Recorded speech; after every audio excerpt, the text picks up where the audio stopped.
So, ladies and gentlemen, welcome back to Eazy Conversations. Thanks a lot to everyone who listened to the last episode featuring the homie Matt and I. Hope you enjoyed listening to us give our top 5 lists for both TV shows and movies of 2022, and we gave you some good recommendations as you did to us and with your picks. I actually got to watching a few of them, so I'll talk about those later. So now for episode 105 of Eazy Conversations. I'm extremely excited, of course, to be back in the studio virtually with the homie Matt. Say what's up to the people. What's going on, everybody? Hope you're having a great time right now. Tonight, we do not have another list for you guys, sadly. Well, not sadly, because we're going to have just a very laid-back, chill. This episode could go anywhere in any conversation. It's going to be off the top of the dome, and yeah, I just hope you guys are ready for just a really chill episode, right, Eric? Mm-hmm. Yeah, exactly. I'm interested to see where it's going to go because, as you could tell by the title of this episode, it's been kind of a struggle in the last week or so for Matt and I to come up with a topic. So we figured, hey, let's go with no topic for this episode and see where it goes. Which, yeah, I mean, it's kind of a testament to how difficult it can be at times to always be coming up with new ideas and topics for episodes. So we figured we'd scrap all that and just see what happens with a little freestyle. We've done this before. I feel like for me personally anyways, last time we did a no topic episode, I did have still quite a few things prepared just in my back pocket in case we needed something to pivot last minute. I tried to go to this one with as little prepare as possible. Mind works 100 miles a minute, so it's impossible for me to completely do that. I did write a couple of things down, but honestly it's pretty slim pickings, as you'll see once I share what I've written down. So Matt, did you have anything that you wanted to kick the convo off with, or thoughts on what I just said about coming up with topics for episodes and stuff? Anything that comes to mind when I said that? Yeah, for sure, that coming up with a topic. First of all, as an avid listener of many podcasts, I'm always wonder how shows come up with all their good ideas and stuff, and how much time they must take to write it all down, and how much ahead they plan. We literally could have a schedule, Eric, where it's on the calendar, okay, this week we're doing this, and then it's booked 6 months solid.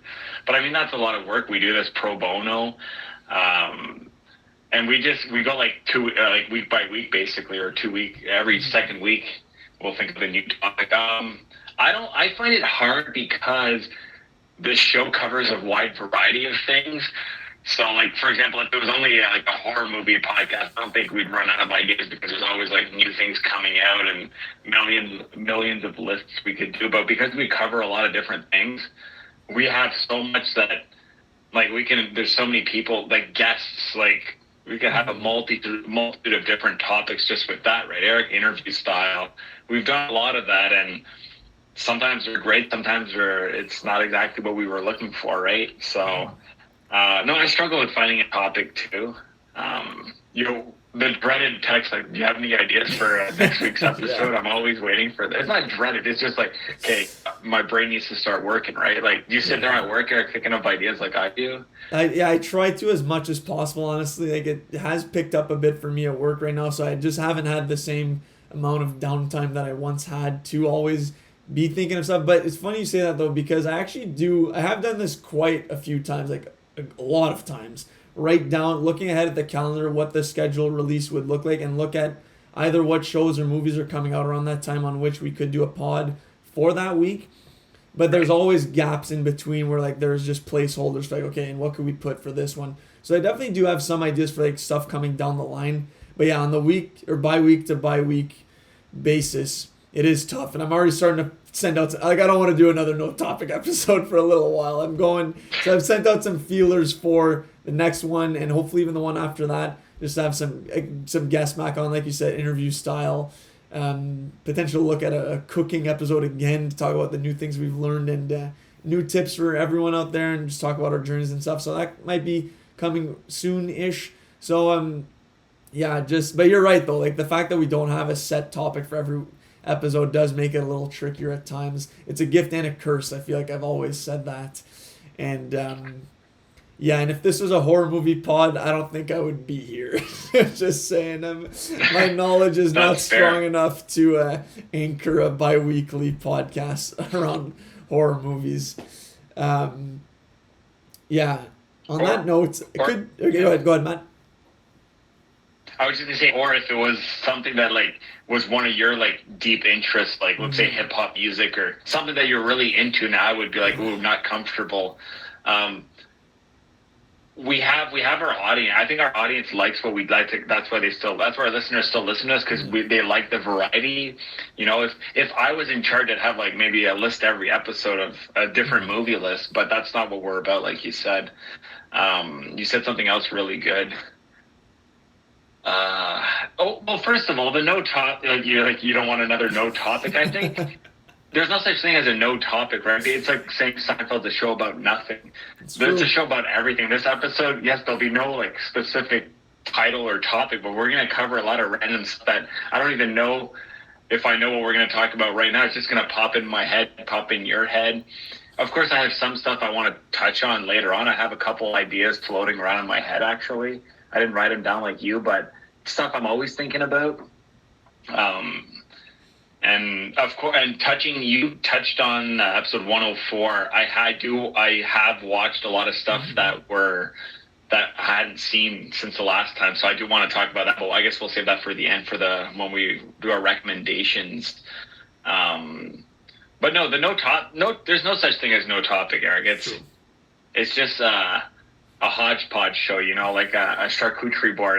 Have you used that term before? I feel like you've used that in pod I titles. actually should, honestly. Hodgepodge does sound like, or saying something's a charcuterie board. Like, those are two things I might just start saying now. Or, I don't like to say the same things too often. I like to switch it up, keep people guessing.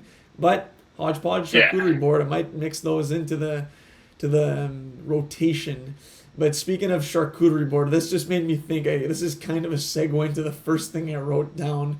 This would be insane if you saw any of these things on your charcuterie board. But I was having this conversation with my family the other night. I wanted to share it with the listeners real quick. It's just, in my opinion, I have these lying around right here next to me. I'll show them on the YouTube if you're watching. You should be watching. Um, just see this beautiful bag of jelly beans that I'm holding up. Just criminally underrated candy that get zero respect put to their name. I feel like jelly beans, when brought up in mainstream conversation, are spat at. And I'm here to tell you, jelly beans, top 5 candy in my books. Like, I don't care what anyone has to Whoa. say. And I'm talking about the OG flavors, too. You got your, I'm not going to rank the jelly beans for everybody there, but like your pink, black, purple, orange, yellow, red, white, green. I think that's it. In that order, honestly. That's just elite. Just concentrated dose of sugar with a nice crunch that you get when you chomp on them. I actually bought a ton at probably a literal ton at Bulk Barn the other day, and I ate way too much, and I was feeling like complete ass after the fact. So I've had to ration off about 10 to 14 jelly beans per day since then, and I'm on. I think I got 2 more batches left in here. So, what are your thoughts, Matt, on the jelly bean?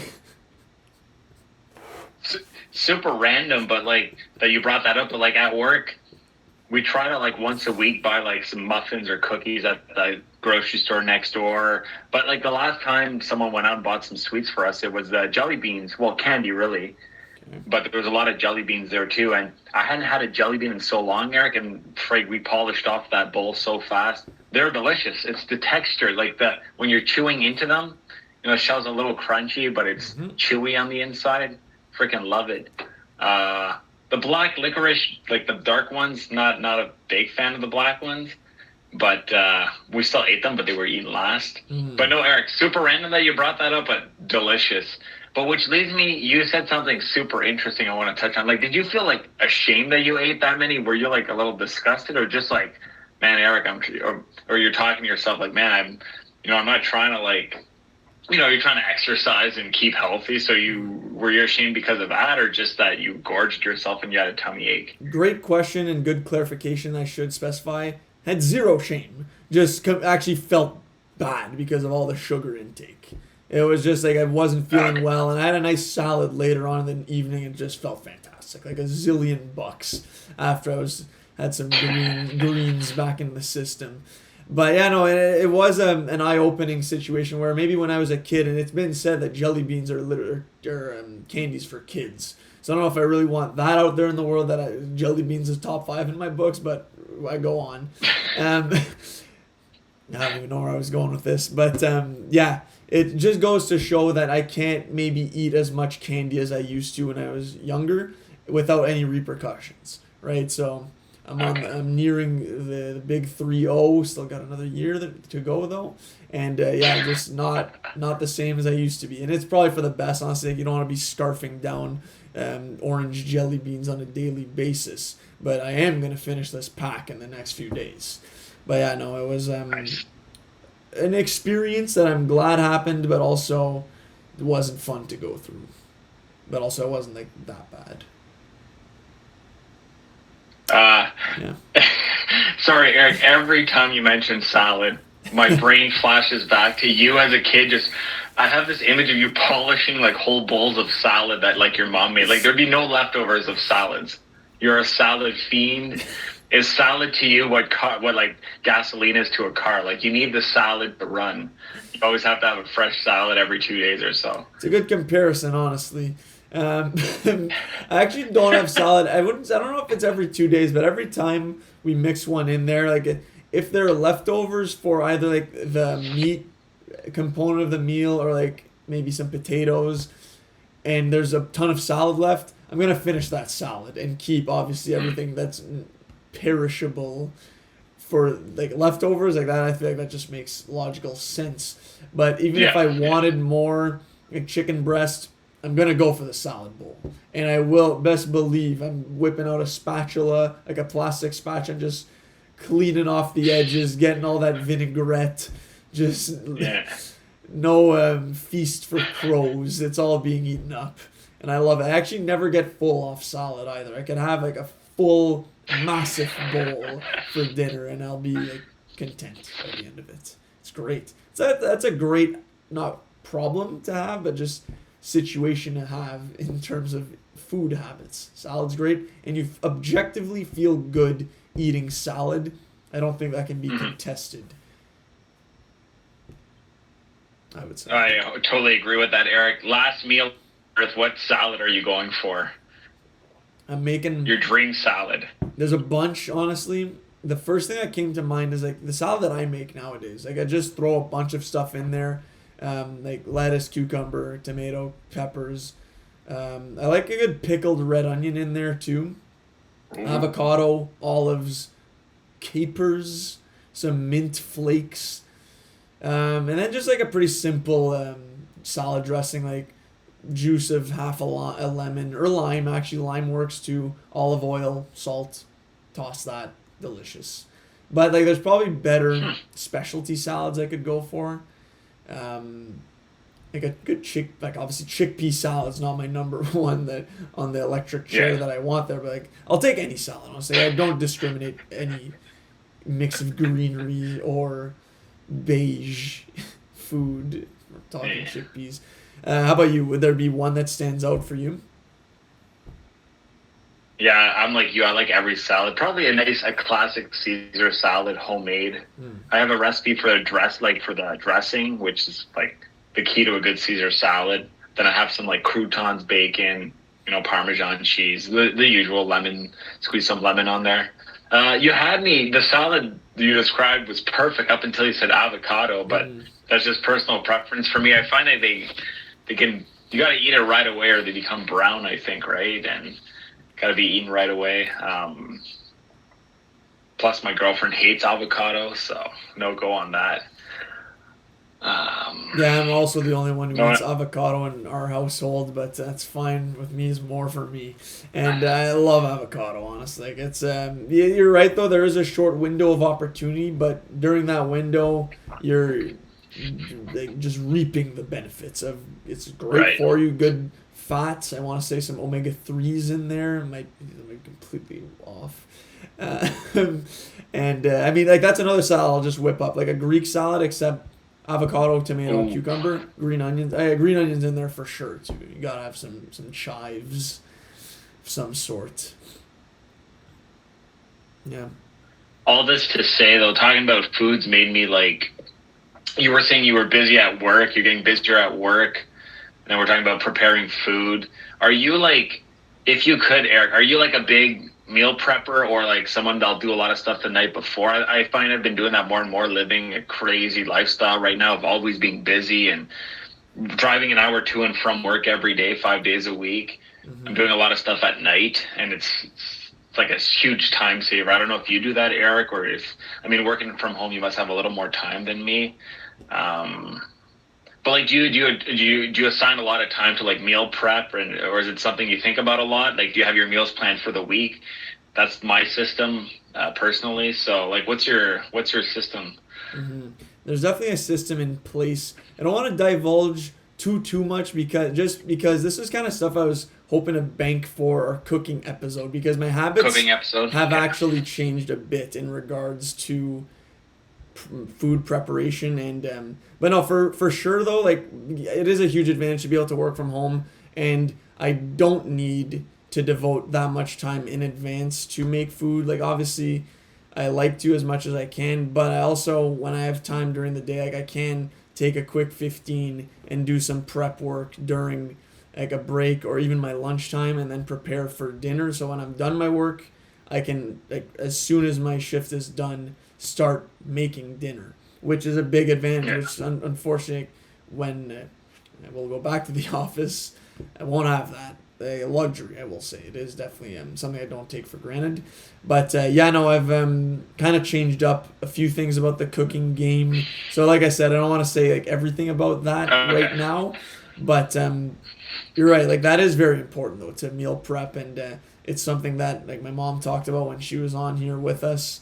And putting time on it, like a Sunday where you don't have too much going on, just bang out a couple of meals is a key for many people. It's something that not that many people do or think is because they have other, like, if you work 5 days a week and you only have your weekend off, like, maybe you just want to watch football, or you just have shows or movies to catch up on, which is what thankfully I was able to do this Saturday. I just crushed a bunch of TV and movies. So like you said, though, we'll get into that later. But nice to have those chill days. Like, it's underrated. Like me, I'm someone who like constantly keeps busy, and very rarely am I just like chilling. And that was kind of that day for me Saturday. It was just throw on a bunch of stuff, and it felt nice to just unwind a bit. Probably should do it more, to be honest.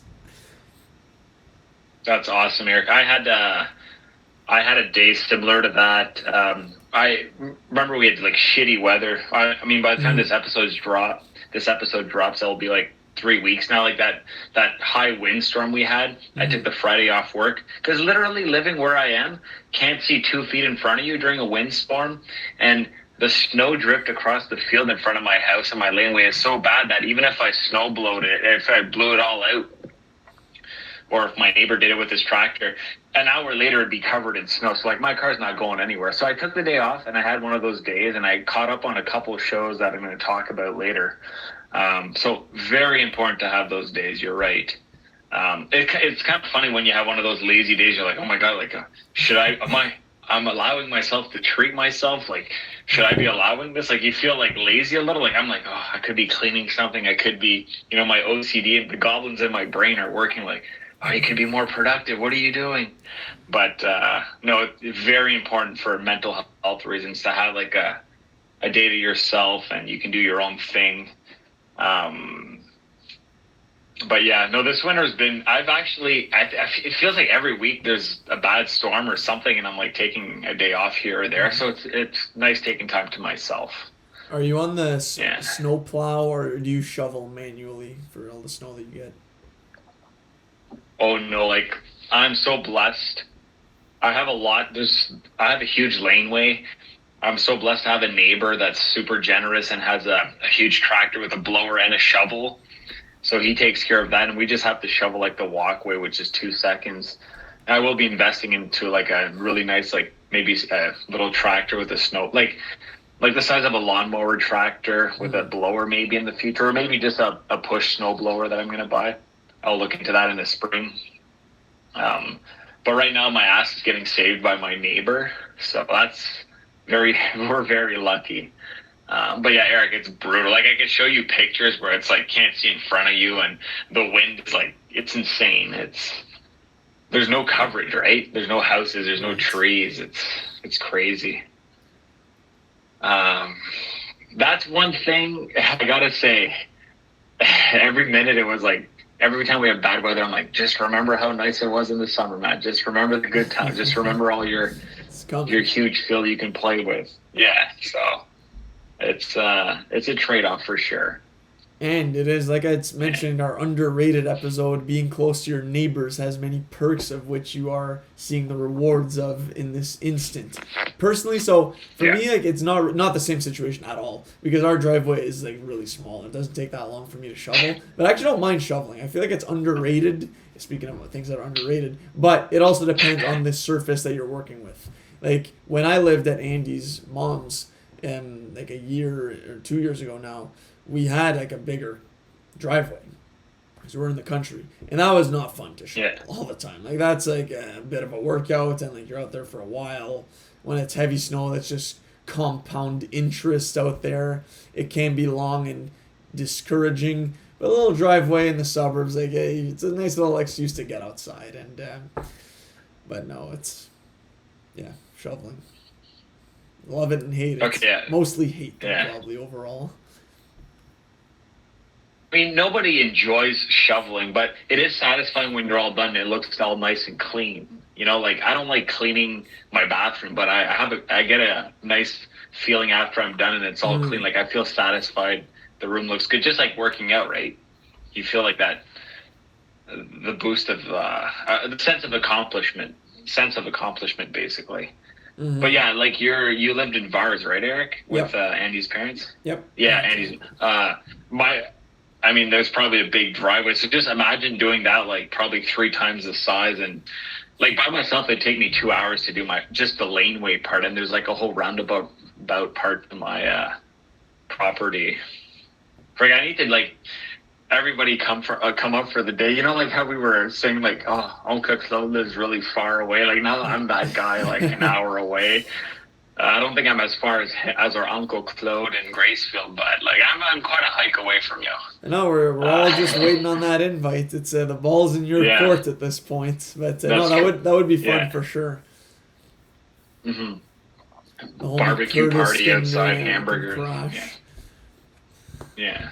The ball is in my court. It is. It actually is. Like, there's nothing we can do here. We're not going to ask you, all right, does this date work for you? It's anyway, when we get closer to the summer there, it's if something lines up, would be great because we just don't do as much anymore as a family, honestly. Like, it's too bad, but it's how it is. Right? Like we grow up, we don't always have like the same opportunities that we did when we were younger, when we went to like our grandma's house.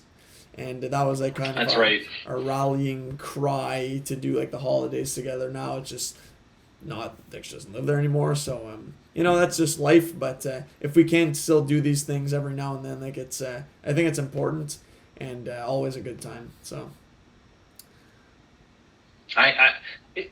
Everything you said is great because like the older I'm getting, I'm like, how do people find time to do anything right now? My weekends are my only, like Saturday, Sundays, my 2 days off, and I feel like they're jam packed with either doing an activity with somebody else or just doing chores and stuff on my to-do list basically. And I have a large to-do list, so I'm finding I'm doing more stuff like for other people than like, I want to go meet up with friends, or like there's no time to meet up with friends now is what I'm trying to say. It's all like work and do things with I have my girlfriend and her daughter, so, we do stuff for her, and that makes me happy, too. Don't get me wrong. It's a complete change for me. Mm-hmm. But I wouldn't change it for the world. It's great. I had kind of like, not to change direction, but I had like not a debate topic we can have, but more like, did you want to like read off the rest of your list, or did you want to, like, I have this... not a thesis, I don't know what to call it. I have like a point I want to ask you, like a question for you, basically. I know, we're so close to you asking, so you might as well ask at this point. I think we can go with that, and then whatever I had after we can get to. It's all good. It's just a little alternate. So this topic is basically, It ties into our last episode, our top movie and TV show list. I love lists. I listen to podcasts where they do lists all the time. I've been hearing this debate for years on all the shows I listen to. And it's when creating a list or when you're reading a list, when you're watching the Oscar nomination, anything where there's like, this is the best of that year. These are the best albums of this year. These are the best movies. The debate basically of best versus favorite. Maybe I brought it up on the show before, but I'm going to bring it up again now. Like, do you think, Eric, that those two things mean the same thing, or they're completely different? Like, are movies your favorite because they're the best, or can you objectively like have two categories of these were the best movies and these are my favorite movies? Mm-hmm. The two sides being, one is, well, there's no difference between the two words because my favorite movies are the best movies. They're the best because they're my favorite. Or can you objectively say like, oh no, Black Panther 2 was a super well-made movie, flawless acting. It was one of the best movies of the year, but then you wouldn't have it anywhere near your list because it wasn't your favorite.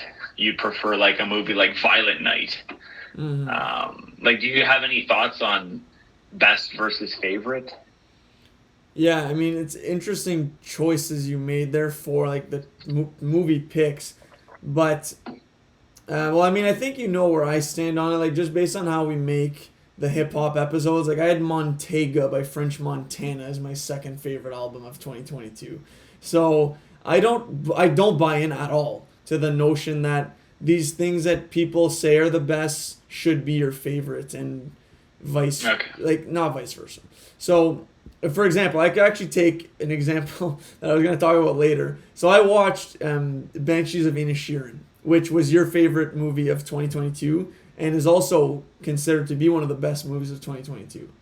So for me, that's not one of my favorite movies of 2022. It was a good movie. I see the appeal and I see, like, I enjoyed it, but wasn't one of my favorites. So that's where I would, like, just go in and say, like, I understand that these certain movies are being recognized as having the criteria that people in general find to be superior to other movies, and based on those criteria, they're ranked at a certain level. But I often find for myself anyways that those movies are not my favorites. Like Moonlight, for example, and I think 2016.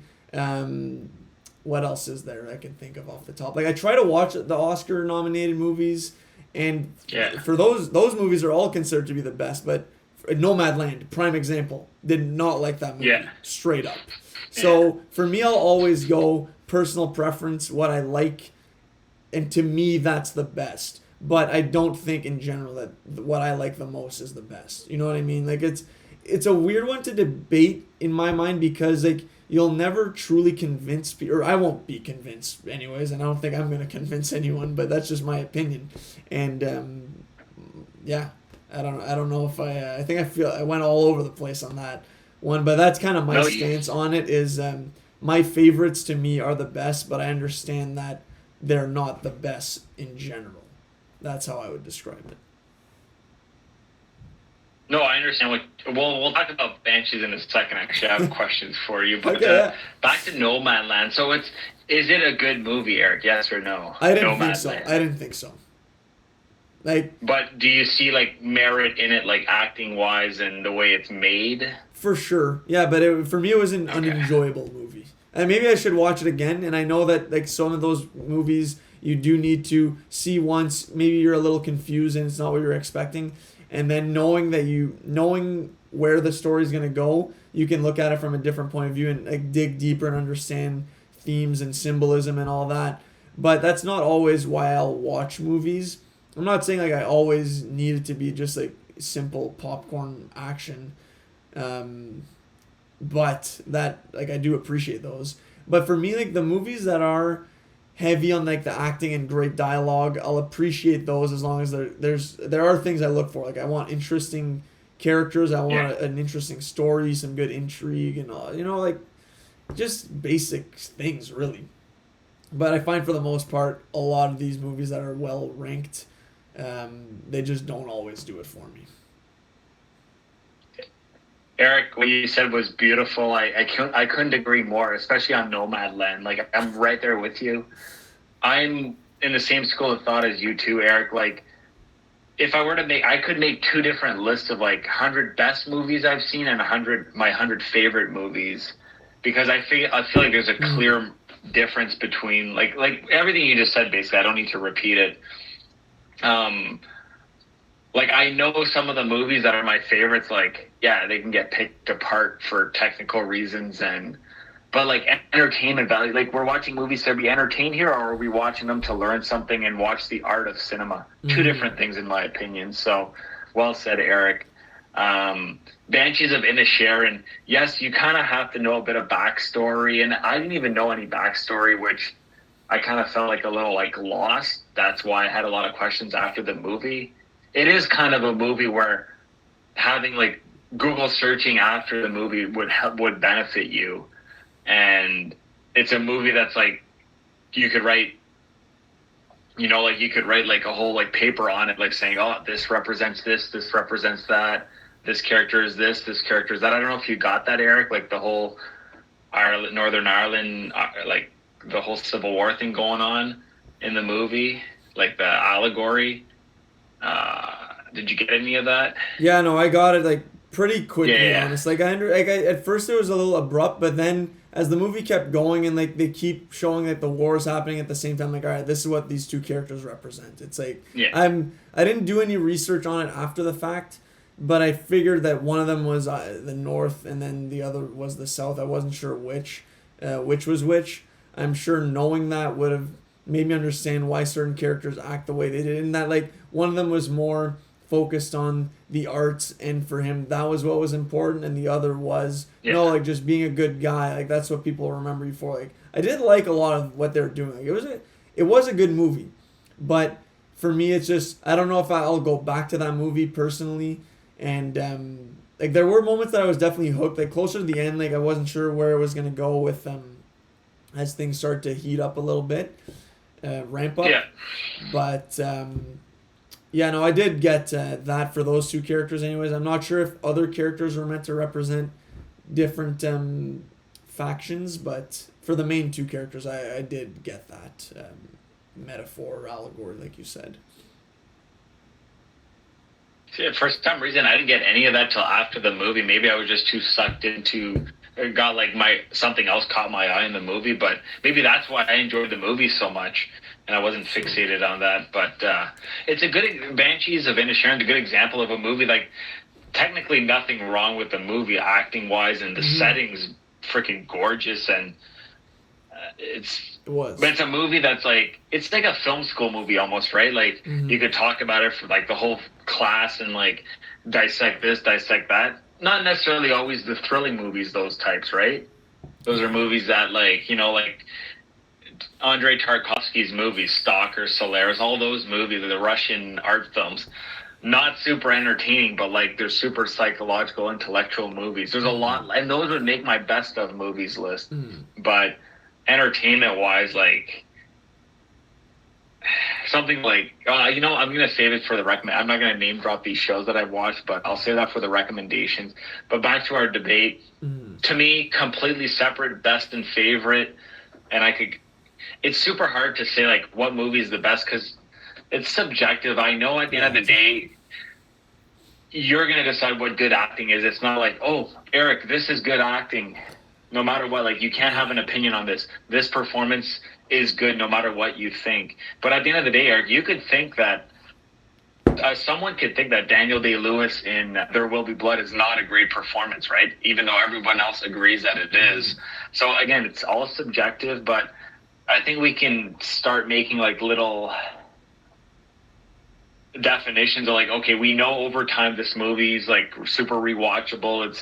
It's stood the test of time. Some movies are objectively like the best.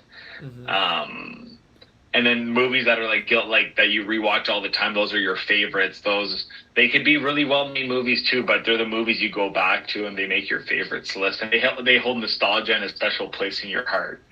So yeah, I just wanted to talk about that a little bit, because anytime you make a list, there's people that don't agree, or people that are like, oh, I didn't really care for that movie, or like, there's always like, did you share your list with anybody, or did anyone like offer feedback on your list, Eric, or did you talk to any coworkers about it, or? No, no one did. I definitely got some comments on the picks that I made, but nothing like really groundbreaking in that. Like my picks were movies that I think a lot of people had seen. It was, Mhm.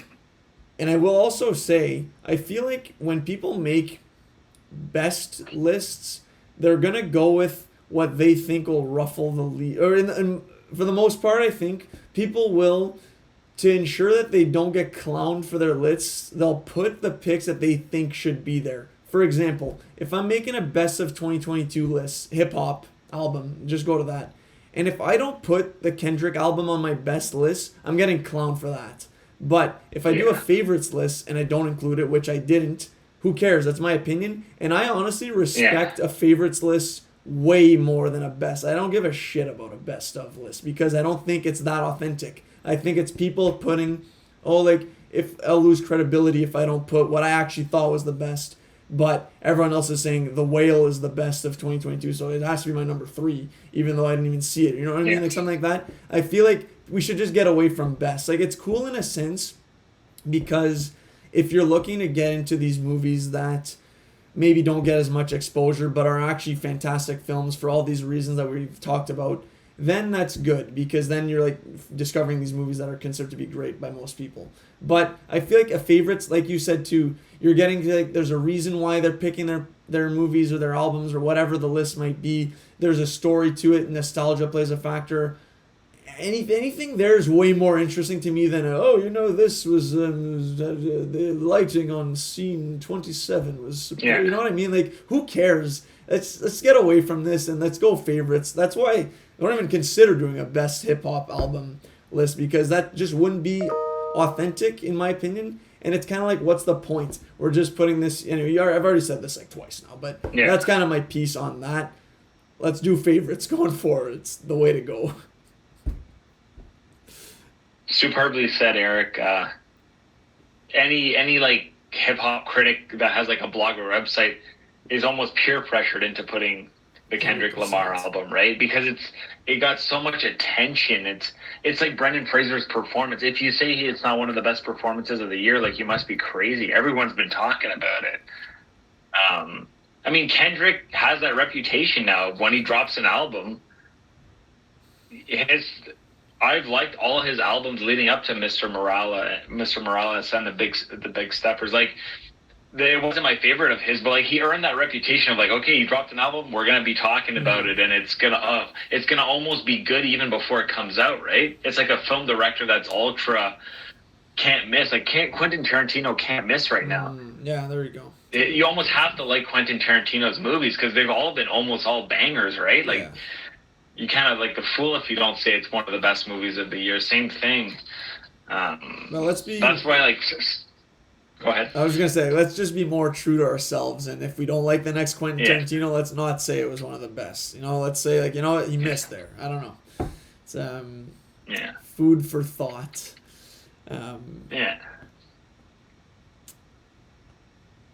Yeah, that's kind of my piece on the best versus favorite. Yeah, same here. I just wanted to know your thoughts, and it's something I always constantly think about because it's like, even I struggle with that, Eric. I will like throw in a movie sometime. I'm like, but it was so well. Yeah, you have to be 100% authentic. But let's close that out.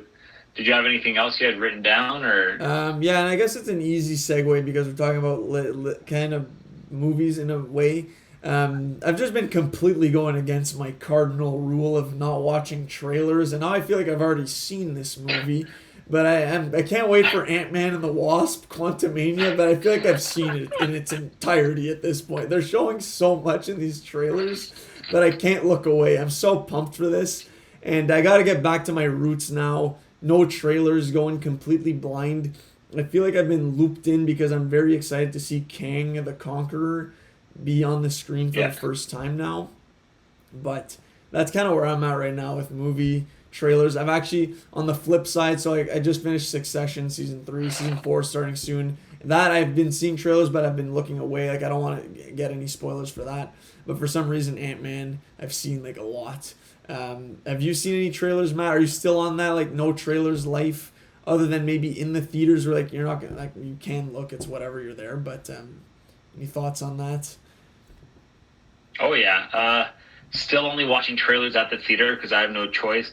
I'm not as ridiculous though. Like I won't. I'll watch them before I used to like avert my eyes and like plug my ears. But no. I watched the Ant-Man trailer at the theater, but like I've already forgotten about it. Like I don't give it any thought. I know why you're excited. I think it's a little because you want like a return to form for Marvel, especially after like James Gunn and the DC universe has been like they've unveiled their slate, their lineup. I think Marvel should be a little worried. I'm not gonna lie. But back to the trailers for a second. I find I have no desire to watch any trailers. People at work are always like, "Did you see the trailer for this?" I'm like, I don't need to see the trailer. Give me the poster, the name of the director, who's in it. I'm hyped for that movie already. I don't need to see any trailer. It shows clips from the movie, and when I'm watching that movie, I'm gonna know like, oh, when is that scene from the trailer coming up? I have a really good memory for stuff like that, so no desire to watch trailers.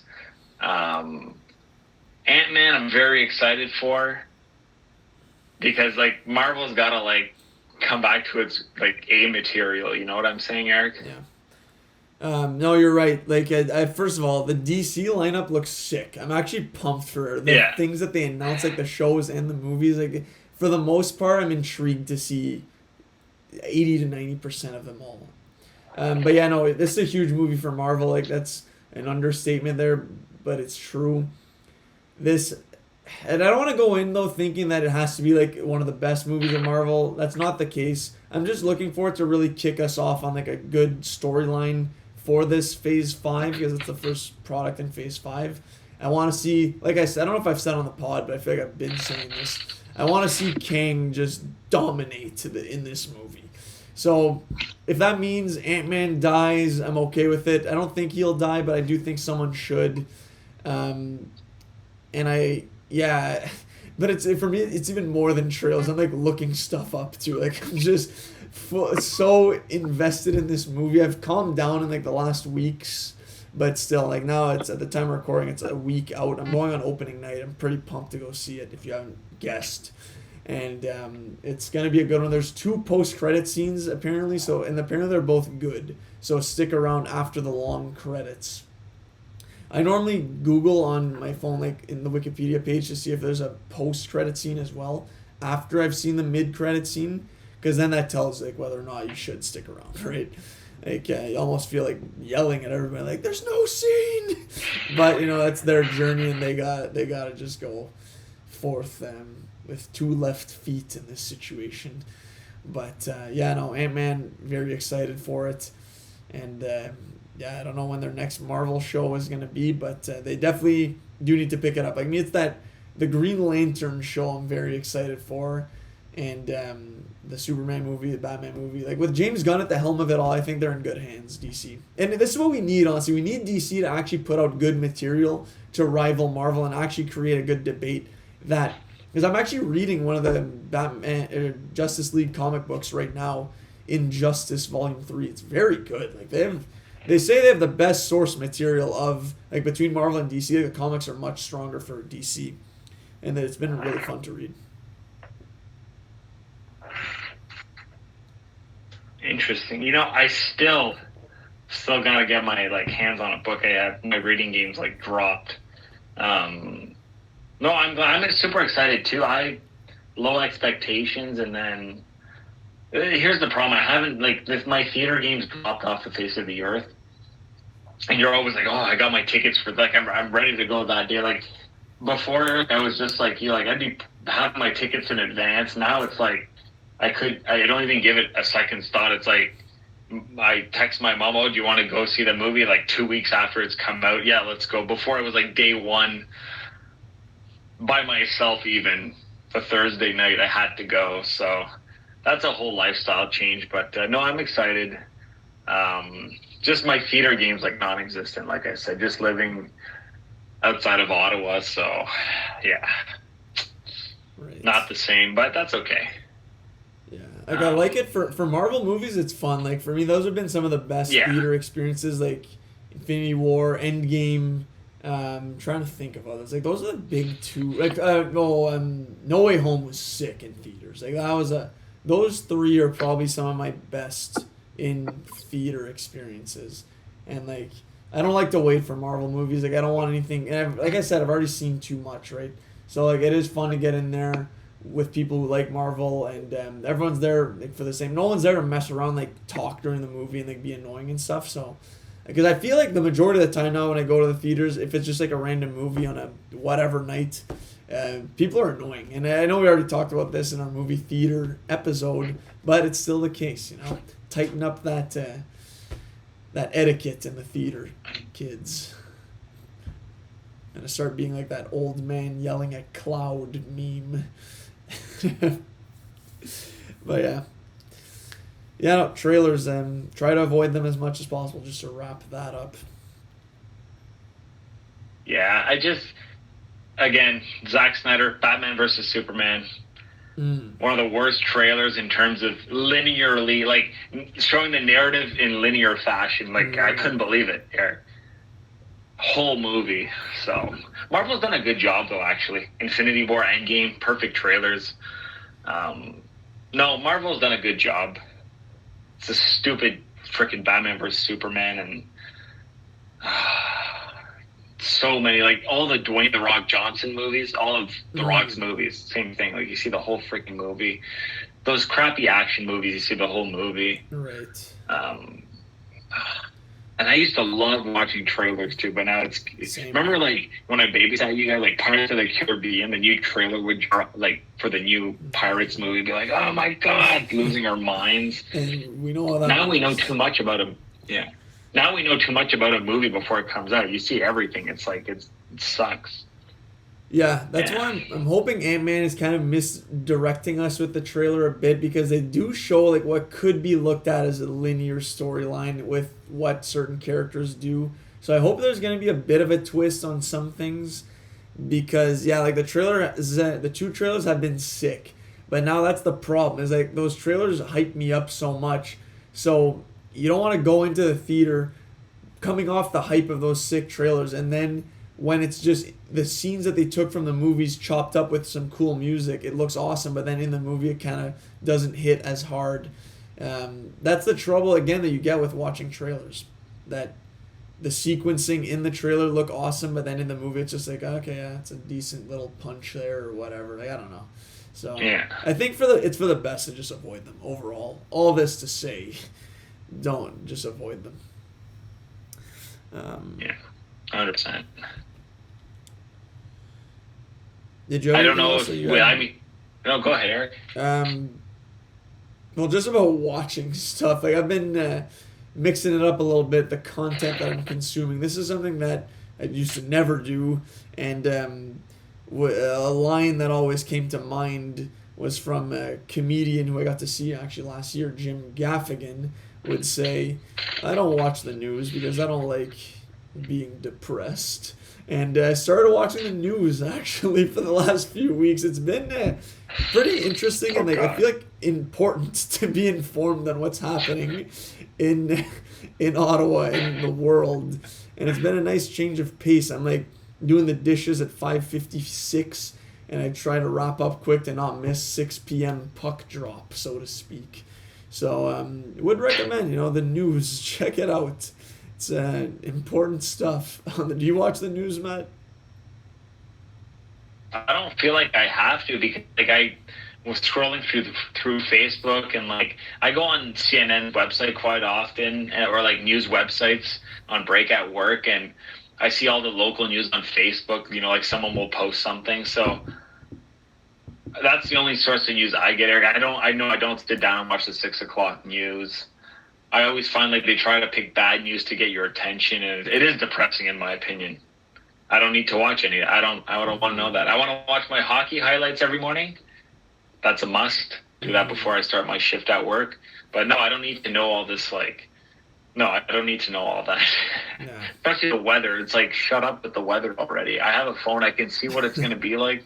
don't need to tell me freaking 100 times that big storm on the way. I hate that. Hey, they give you the nice meteorologist terminology of like the Arctic vortex that's normally not this low, and like that it's coming on in 3 days it'll be in this shape. Anyways, yeah, I agree with you on the news, like on the weather. Like you can get that on your phone, and news you can get on your phone easy. But there is something about just sitting down and taking in like 20 to 30 minutes of stuff that's happening around. And stuff like there's a lot of stuff that I don't see on social media. Like most of my Twitter is like sports news, music news, and like internet stuff. And I don't go on Facebook, so I know that that's where a lot of links are shared, like CNN and stuff. But it is nice, like to also hear like interviews with people and stuff about talking about what's going on in their communities and stuff and stuff. But a lot of work really like union talks that affect me and my work has been interesting to hear about in the news, and it is just good, I feel like, in general, to be informed. It's something I wasn't really before, and I feel good. You know, that's definitely something that I don't feel like I'm wasting time sitting around watching TV. You know what I mean? So just a bit, like 20 to 30 minutes, like I said, every day. I didn't tonight actually, but bounce back tomorrow. Yeah. I mean, what you're watching, Eric's super relevant and knowledge. Like the more information you know, the smarter you are, right? You're learning about things in the real world. Yeah. So you're getting smarter just by doing that. So yeah, no, yeah, something to think about, really. I mean, when you're reading news articles, you're getting smarter. You're acquiring information, and you're just doing it on you're getting like all the different subjects quickly in a row, right? Like. Mm-hmm. No, never thought in a million years you'd bring that up tonight, so you caught me off guard with that. The news watcher. I like it. Switching it up. It's not all Ant-Man trailers out here. Well, what do you do during the commercials? Probably watching trailers on your phone, or? Yeah, well, yeah, for sure I'm on my phone instantly. Trailers, yeah, I don't know. It would be like the Ant-Man trailer, basically.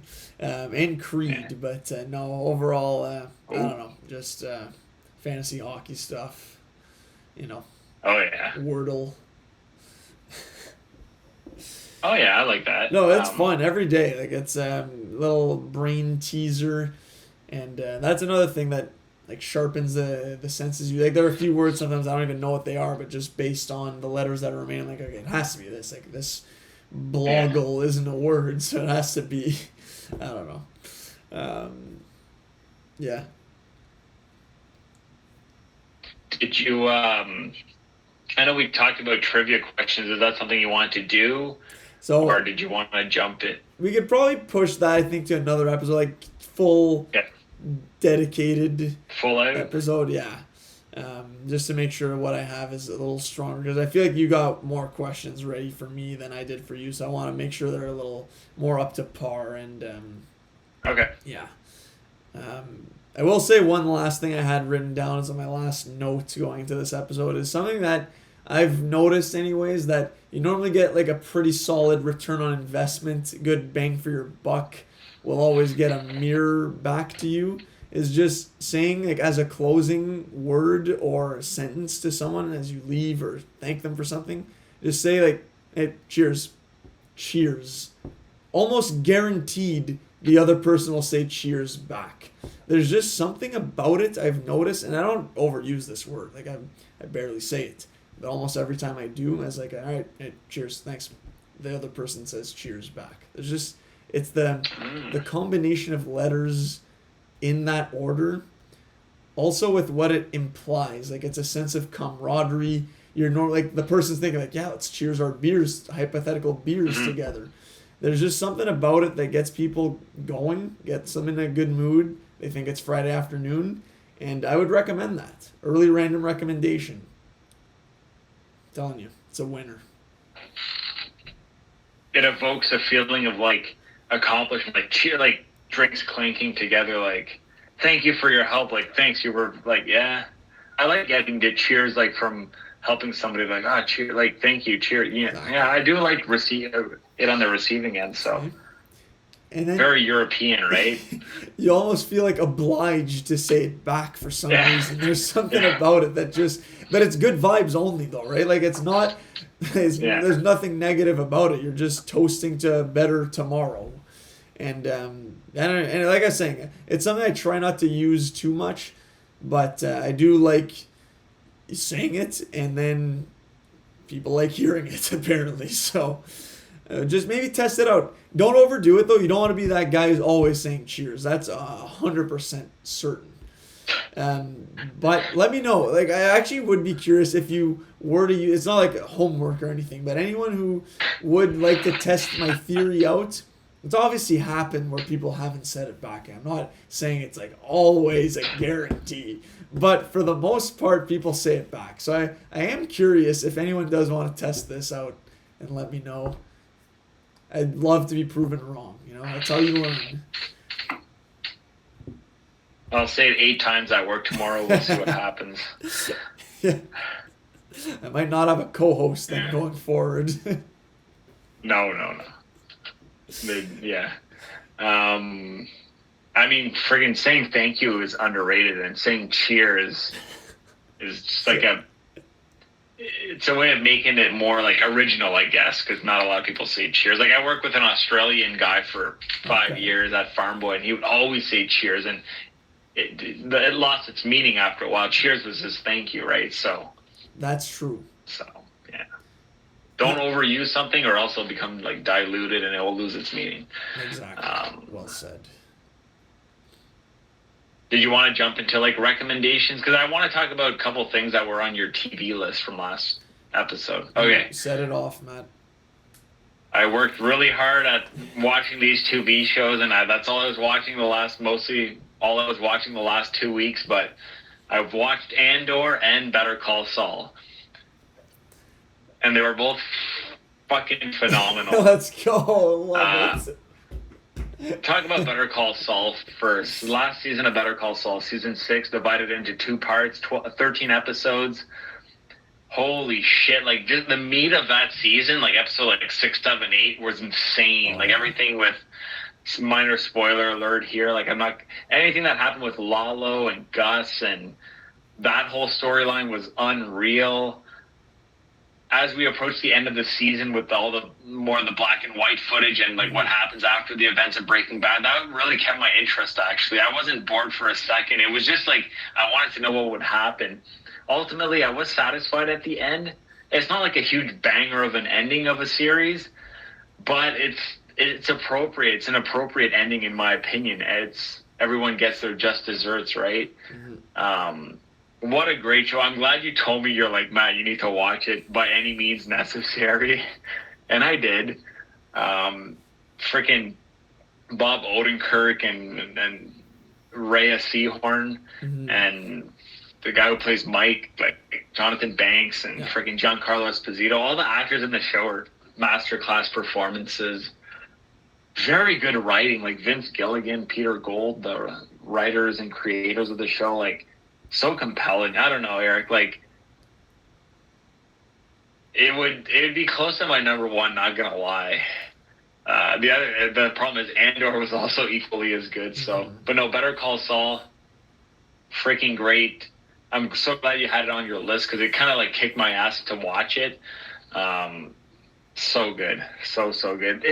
It's Better Call Saul and Breaking Bad like are such good like. They complement each other so well. Just like Better Call Saul is a little like slower pace and not a mile a minute action scenes or like thrilling scenes like Breaking Bad, but just like amazing writing. You care about all the characters. You see all the similarities between the shows, and no, it was very good, Eric. Still think Breaking Bad's number one, like better than it, but Yeah, good recommendation. Well, I'm glad you liked it, first of all. I thought that's a show that's only gotten better with each season. The last one being the best by far. And, the middle of the season, elite content. And the end, like you said, I think it's the perfect ending for all these characters. Not the same kind of ending that we get in Breaking Bad, but it couldn't be that, right? Like, it just wouldn't have made sense. And I'll also say, so you said so many things there that I agree with, like with everything. Lalo, I'd have to do a full rundown of all the characters in the Breaking Bad universe, but if we're talking about lists, you can be on best and favorites because Lalo is definitely up there for me. He was an amazing addition to this world, and I know The Office thrives in cringe comedy. I don't know if I've cringed more ever in a scene than with that scene with Howard in the boardroom with that mediator. That was just brutal and incredible writing and acting, plan and execution. I think that's the name of the episode. That was just wild. I've seen that episode a few times actually, just for that scene. And Howard's also another character, super underrated. I hated him at first, but he got better as the seasons went along.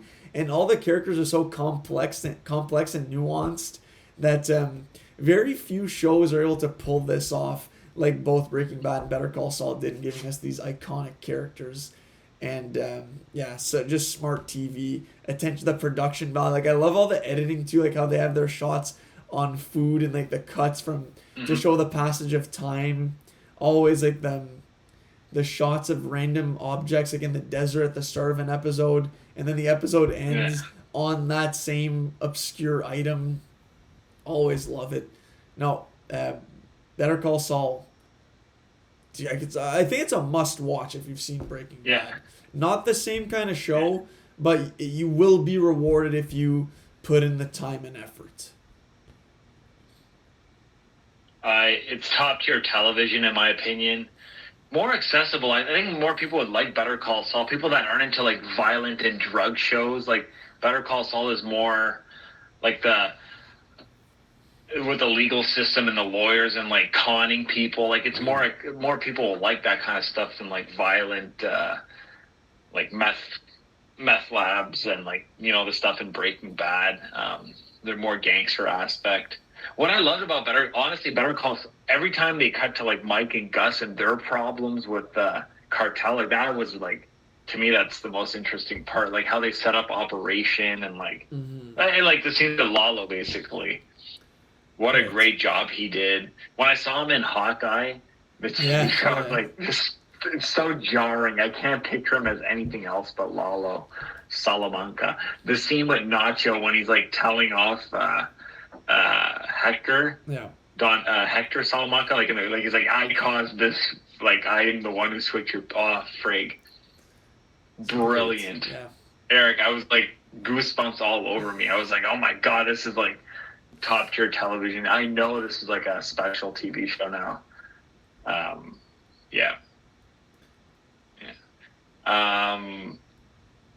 But as at number one on your top 5 TV shows, you had Andor, if I believe. And Andor is a show I never even wanted to watch because I was like, I watched the first episode and I was like, like I explained in the last episode, it didn't captivate me. Was I ever totally freaking wrong, Eric? Like, Andor is a show that has no right to be this good, first of all. It has everything. It has, like, the Game of Thrones political part of the Empire's minions and underlings and officers going at it. It has creation of the rebels. It has a character who's like recruited and tasked for like these missions at the start of the season or a mission. There's all the games in the shadows being played with like senators and trying to keep secrets. It's like a whole game of secrets in the shadows. It's freaking, I had no idea the show was going to be about this, Eric.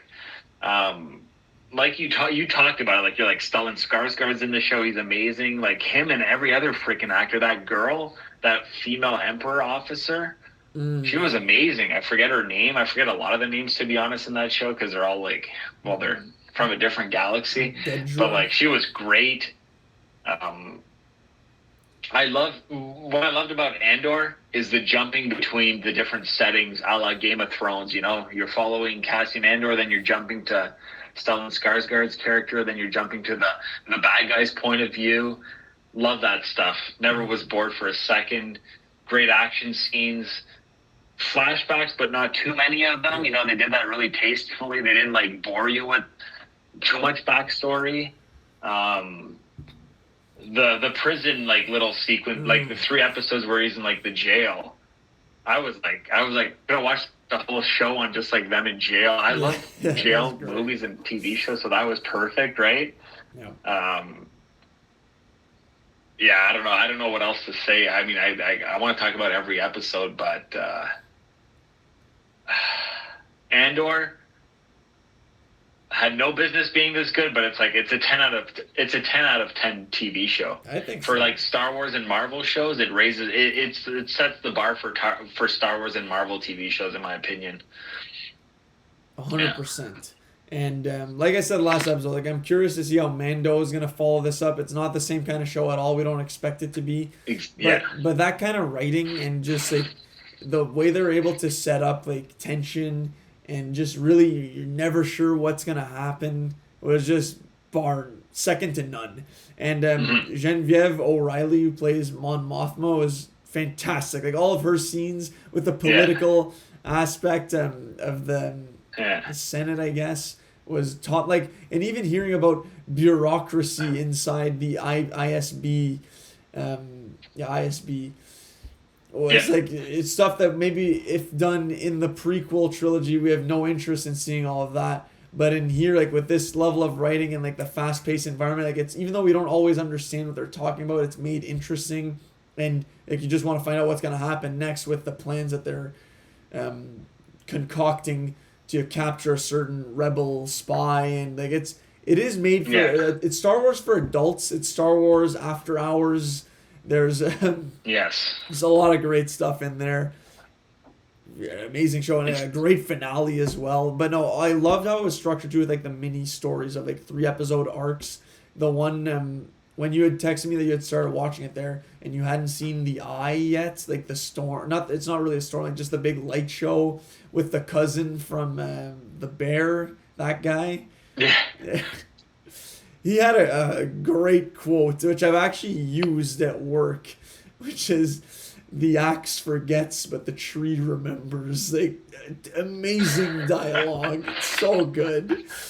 It's another one. That's the Cheers for like more intense conversation. Mix that in there. The axe forgets, but the tree remembers. So good. I love that show. And season 2, hopefully, like the bar is set high now. I hope they can just meet that bar again. I'll be happy. Maybe even a little less good than season 1 will be okay, but we don't want no big fall off, J. Cole style. Like Mandalorian, those are the better action scenes. Like the action scenes in Mandalorian are more enjoyable than the action scenes in Andor. But Andor has the, like you said, adult after hours, like spy thriller, intrigue, James Bond, like John le Carré, like spy thriller novel. Like, okay, let me give an example. Like, there's a scene where both parties have like inside men on the other, like both parties have moles planted in the other one's lair. So like, there's a scene where Stellan Skarsgård's talking to Saw Gerrera, and he's like, you gotta like cancel that attack. You gotta like, you're not going on this attack. He's like, why? He's like, oh, they already know about it. He's like, okay, so, but you're not going to warn the other guy who's going to do the attack? He's like, well, if I tell him, then the Empire's going to know that we know, so therefore we're not going to do anything. It's a little like in World War II when the English intelligence knew about some of the German attacks, but they're like, well, we're willing to accept certain casualties because we don't want the Germans to know that we've cracked the Enigma code. Same vibes going on in Andor. That game of like, how much are you willing to sacrifice? And there's that scene with Saw Gerrera is amazing because you can see he's like thinking about it too, and he does eventually come to reason. And Stellan Skarsgård like forcefully like tells him like, hey, I'm not lying to you. This is the way it is, and think bigger picture. Basically, think of the bigger picture. And it's moments like that in Andor that elevate it way higher than Mandalorian, which Mandalorian is like high art, high like Saturday morning cartoon, the best action and like fist pump moments ever. But Andor is like the smart in the shadows type of fun, you know, like Game of Thrones did and other shows like it. So Andor was the adult Star Wars show. Like, you can't show, like, I don't know if I would have liked the show when I was 13. I would have been, like, bored. Yeah. Endlessly bored, so, yeah. Super glad you had it as your number one, Eric. It just motivated me even more to watch it. Mm-hmm. Well, I'm glad you liked it. And, like, that's a great scene and point that you raised there about, like, the sacrifice that they had to make and, like, for, like, to not out their intelligence in, like, mold that they had. But as Thanos has taught us, the hardest choices require the strongest wills, and Luthen does have one of the strongest wills and has to make the hardest choices in the position that he's in. Like, he could be the one who started the rebellion for all we know. Like, I'm interested to find out a bit more about his backstory, hopefully in season 2, and see how he got to be in this position. But I guess spoilers in season 2. Or maybe not. Maybe flashbacks with Luthen. Who knows? Yeah, no, great show. Oh, yeah. Just quickly, the scene when Luthen's in his ship and he takes out those like 3 TIE fighters like they were made out of cardboard. Anyways, if you've seen it, you know what we're talking about. Yeah. He just like that was epic. Yeah. Sick scene. But the show still had some good action, honestly. Yeah, Mando probably has bigger set piece action, but it did still have solid action. I like the boots on the ground action that they had in Andor. I started a show actually that is not action at all. It's called I Know This Much Is True. I don't know. I'm not sure if you've heard of it, Matt. It's a mini series on HBO, starring Mark Ruffalo actually in a dual role. Like, he plays a set of twins, 2 completely different twins. One of the brothers has just because of abuse received by his stepfather has had some developmental issues and sees the world in a different way and has turned to religion to make a lot of choices in his life, some of which have put him in a facility to be rehabilitated into the world, and now his brother's fighting to get him back into his custody and just figuring out what's best for his brother, whereas the institution is trying to keep him medicated and all that. And then you get this show is like flashback heavy. Like, you slowly get, like, the show opens with his brother basically cutting off his own hand as a sacrifice, and then you get to find out how he got to this point. We're slowly getting there, like the trauma they've both experienced. It's pretty good. Like, it's good so far. It's a brutal sell job, but it is a solid show so far, and actually does have like a decent amount of humor. Mark Ruffalo's been pretty solid in this so far, and I'm pretty sure he won an Emmy for this, like, best lead actor in a limited series in 2021. So yeah, I'm enjoying it. It's on Crave right now. It's 6 episodes. I'm halfway through. Interested to see where it's gonna go. I'll let you know if it finishes strong. This isn't one of those shows like The Bear that'll have started, or We Own This City that'll have started and then not finish. I am gonna finish it because I am captivated to see where it goes. So yeah, I Know This Much Is True. Like, Catherine Hahn's in there. The guy who plays AJ in The Office is in there. I don't know his name. Like, there's a few other actors too that you've seen in things, like, especially I think HBO, like, they love their revolving door of like their regulars, like their little plug and play supporting actors who have like are in 2 episodes. Actually, Imogen Poots is in this show as well. She was the mother in Vivarium. That's what I know her from. So I'll call back to Vivarium. It's solid so far. We'll see. Would recommend. We'll see where it goes. Wow, I love hearing about things that like this was totally not on my radar. I've never heard of it. So excellent. You'll have to keep give us a second update when you finish. Should be done by next episode. We'll see how things go, but should be done soon. That's it. Like, I think the TV right now is so strong. Like, I feel like you can take less of a risk with TV shows because people have already. You look at a show's rating or how much acclaim it gets, like, you pretty much know it's a safe bet. Like you said, like, Mark Ruffalo won an Emmy for this miniseries, like, you know it's going to be good. Whereas I'm watching all these movies and I'm like, yeah, I'm probably going to be good, but maybe not really. TV's really come a long way in that respect. There's so much good stuff out there. I feel like it's less risky to start a TV show because like you hear so much about it. Like I knew Andor and Better Call Saul I would like. I didn't know how much I would like them, but I knew it was a pretty safe bet. Which sounds stupid because like I slacked off so long. Like I didn't even watch those shows when they came out. But that's a whole other discussion. I have one movie, Eric, because I'm watching Andor and Better Call Saul, but I also watched The Sound of Metal Metal on Netflix with Riz Ahmed. Nice. Let's go. What'd you Riz think? Ahmed from he was in Rogue One, so that's my transition from Andor to Rogue One to Riz Ahmed to Sound of Metal. It's a character study type of movie. He's a drummer in a metal band.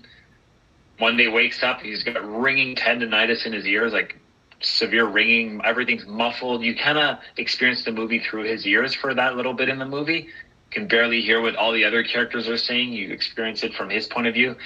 He finds out he's slowly going deaf, and he'll be deaf like in a matter of months. It's only going to get worse. There's surgery. It costs so much money. But even with surgery, he'll never hear the same again. It'll be different. So, and it's just, the whole movie is about him accepting that huge lifestyle change. He tries different things, goes to like befriends the deaf community in his town. But again, the whole movie you're following this character, and it's told from his perspective. It's not a fast-paced moving movie. It's not a super action movie. It's just like a character study. But Riz Ahmed kept my attention the whole time, because his performance is phenomenal. I loved how it ended too. Like the resolution was really good. It's a movie where it doesn't go where you think it's gonna go. It doesn't get all sappy or emotional or disturbed. It doesn't go any of those routes. It's very quiet in that sense. Could even be considered an art film, really, because it doesn't have any mainstream appeal. Because again, it's not a fast-paced movie.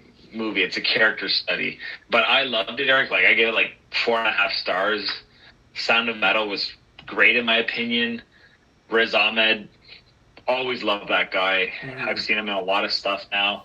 He's great. Yeah, I don't know. Have you heard of this movie, Eric? Sound of Metal? Yeah, so I actually recommended it, like, I forgot when, but probably months ago now. So that's why I thought you were saying like, you watched it because I recommended it. I guess not. But no, I loved it too. Like I was a big fan of that movie. I thought, I mean, you've already said pretty much everything about it, and I'm trying to forget what I said about it, honestly. But no, I was a big fan. I liked when he was incorporated in the deaf community, like him just coming to grips with like this is going to be his new reality now, and let's make the best of it. But like you said, it doesn't necessarily go where you think it's going to go, and at times I wish it took different turns for that character because you get invested in his story and all that.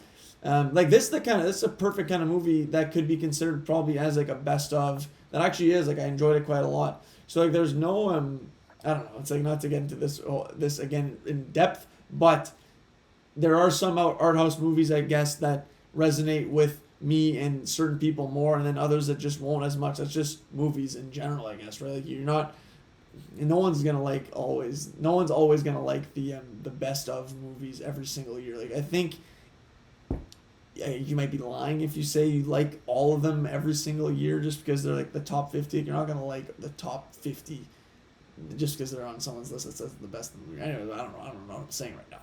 But great movie. I didn't know it was on Netflix. Yeah, definitely check it out. I watched it on Crave, and glad I did. Great stuff.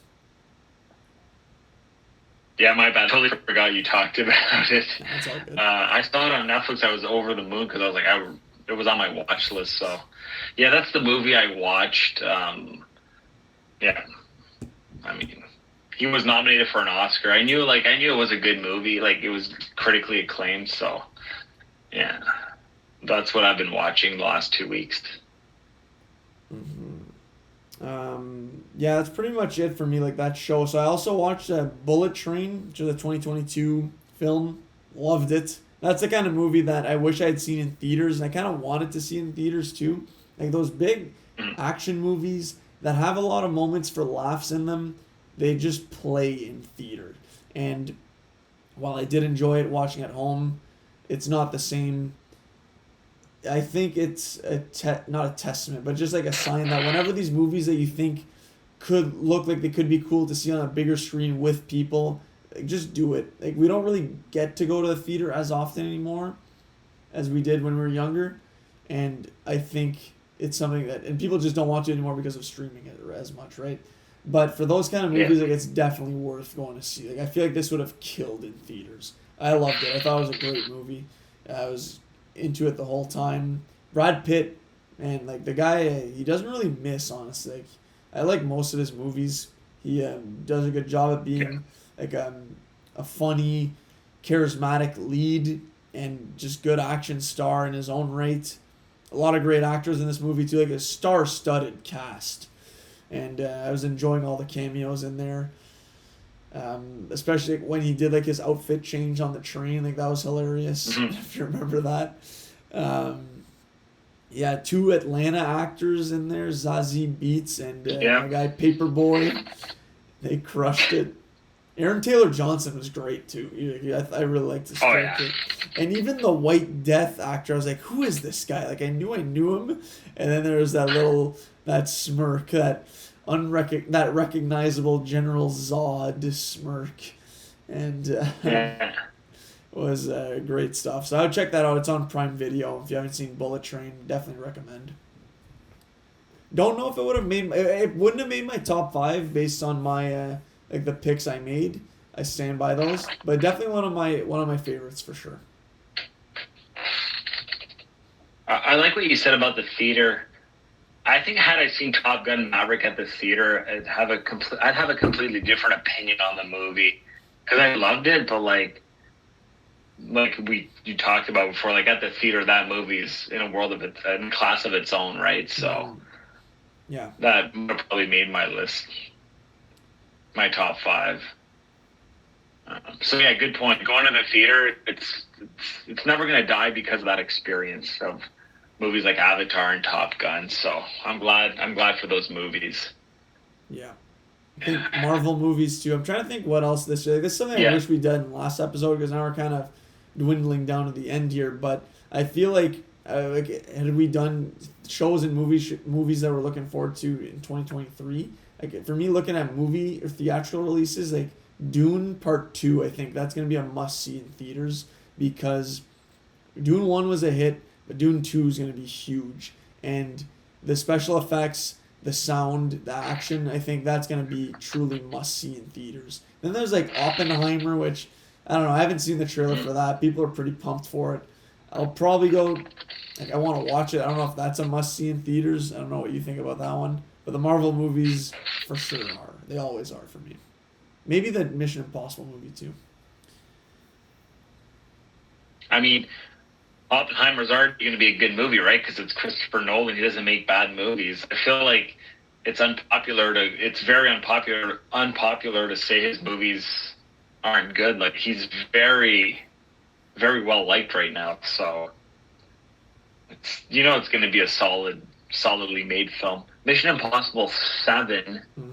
Crazy. I think there's like 2 parts to this one. I mean, all my faith is in Tom Cruise to entertain me at the theater. He always entertains me at the theater. I've seen the last 4 Mission Impossibles at the cinema, so cannot wait for that. Yeah, Marvel.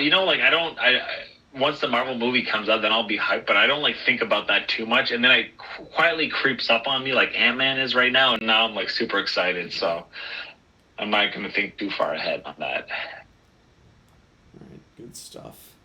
That's all I had, honestly, for random recommendations, and just no topic as well. That's all I had ready to roll. There's more stuff on my... Actually, one thing I could just throw in really quickly there. I don't know if you're watching this, Matt, but I've been watching The Last of Us. Fantastic show so far. Seen the first 4 episodes now at the time of recording. Loving to have a nice Sunday night show on HBO again. Primetime, 9 o'clock. A bunch of people in my office are watching it too, so we're talking about it the next day. It's super fun. I love having that weekly show that gets the people going, and it so far has not been a letdown at all. Like the quality's been top notch. This is like Walking Dead on steroids, and I can't wait to see where it goes. It's been really fun to watch. Pedro Pascal, the guy's just killing the game. Since getting killed off of Game of Thrones, he's been like monopolizing television, movie roles. Like he's just crushing it. So, have you been watching this, Matt? I have not. It's definitely gonna be. We're probably gonna do an episode on it because I'd be down. I've been hearing a lot about it from people at work. I had no interest. Well, first of all, I didn't even know what it was until someone explained to me like the storyline in the game and what's going on in the show. And right there, I was hooked. So I want to watch the show. I'm just gonna wait. Maybe wait till season 1 ends and then binge it. I don't have the option to watch it every week. Okay. Sorry, like I could watch it illegally every week, but I'm just gonna wait and watch it, like binge it. Because from what I've heard now, like from episode 3 on, like I didn't hear about episode 4 yet, but like from what I hear, like it's fucking amazing. Like I see it on my TikTok feed is like that has videos on Last of Us, like people like saying how great it is. Like I see it on Instagram, I see it on Facebook, I see it on all my social media platforms. Like people are hyping this show up like crazy. Not hyping it up, people are raving about this show like crazy. So can't wait to watch it. It's horror, right? Like I love that stuff.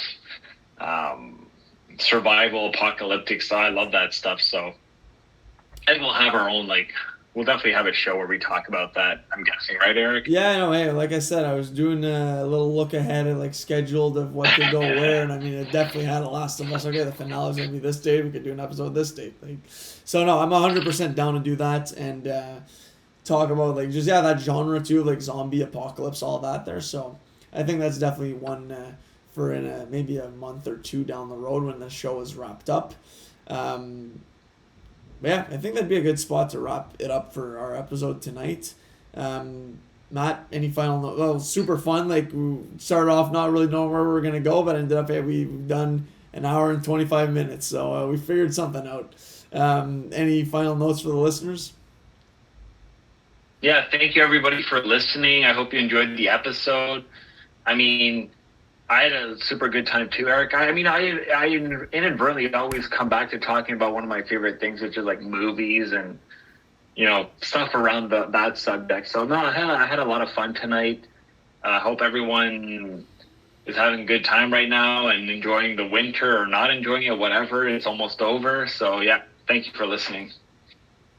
Yeah, thanks a lot everybody for listening. Stay tuned for episodes dropping every 2 Mondays. Continue to stay safe. Love you all, and yeah, peace.